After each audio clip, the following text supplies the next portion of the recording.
I really want to buy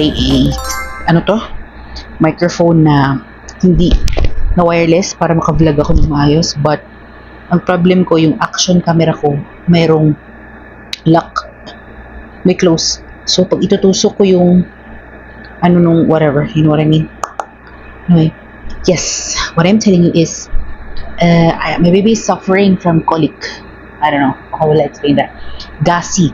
Sobrang gassy ng baby ko, kaya nga dun sa last video ko sinabi ko sa inyo na naka-Primilac anti-colic kami. Fuzzy siya, kanina pa sa fuzzy. Every movement niya kinakarga ko siya, nagbo-burp siya or umuutot siya. Kapag wala siyang hangin sa tiyan, sobrang kaya niyang straight ang 3 hours. Pero pag meron siyang something sa tiyan niya, galaw siya ng galaw. Ganun siya ng ganun. And naahawa ko pag ganyan siya.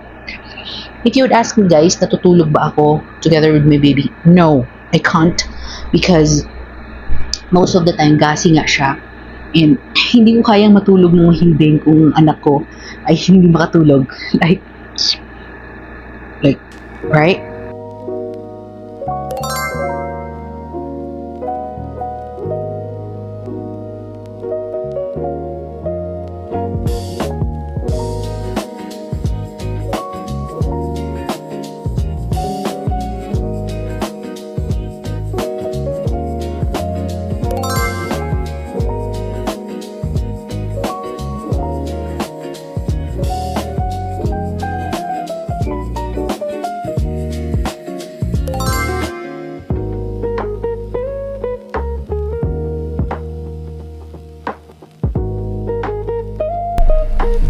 Ernestine ang pinababa ko, guys, kasi hindi ko kayang, kita niya yung mga sasakyan na yan, hindi ko kayang tumawid sa ganyan na sasakyan.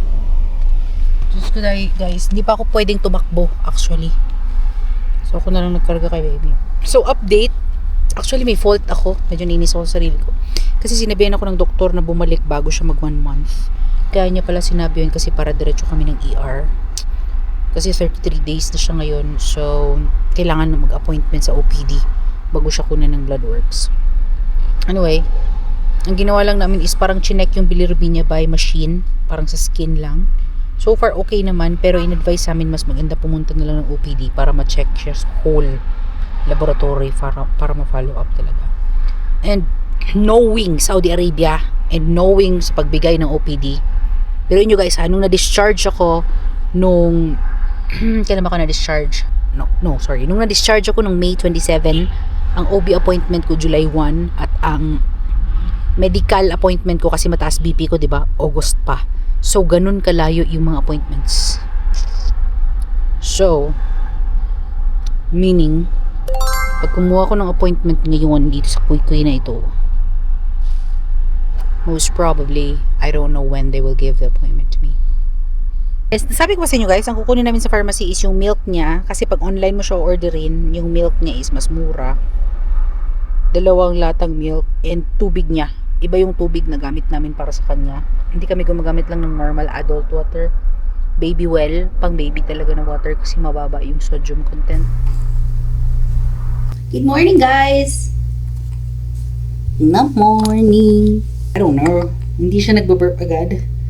So, kailangan ko pa siyang tulungan para umutot or mag-burp. Kasi kung hindi lalabas ang gas niya, kawawa siya mamaya. So far, naka 1 big utot and 2 small utot na tayo. Pero hindi pa rin siya nag-burp. Pero nag-hiccups na siya. So, nag-search na ako sa TikTok Academy kung paano ko pa siya like more mapaburp. And hindi ko, madalang ko siyang ginaganito dahil tatakot akong sumuka siya kasi kanina lang nagsuka. Pero hindi sa posisyon na to. Sa ibang posisyon siya sumuka. But anyway, i-close ko na yung vlog ko, guys. So, yes, kukunan na lang siya ng OPD appointment. And, makikipag-ano kami. Sa palaran na naman kami today. Wala naman mama ko dito, wala naman papa ko dito, wala namang tutulong sa akin. Di ba, anak? Which, me, you, and Jesus all the time. And Tita Ernestine. Nyong, nyong. Help me, guys. My mama don't know anything. Help me. My mama don't know anything. Okay. I think okay na yung dalawang utot. Okay, guys. I-close ko na yung vlog ko. Thank you very much for watching this video. If you're new to my channel. Wala pala ng damit, guys, ha? Kasi pinainit ko. If you're new to my channel, yes, anak. Do not forget to subscribe to our channel and like this video. Huwag po kayong mag-skip ads, guys, kasi mahal po ang milk ko. Pambili ni mama ko ng milk. Yeah. Bye! Masalama!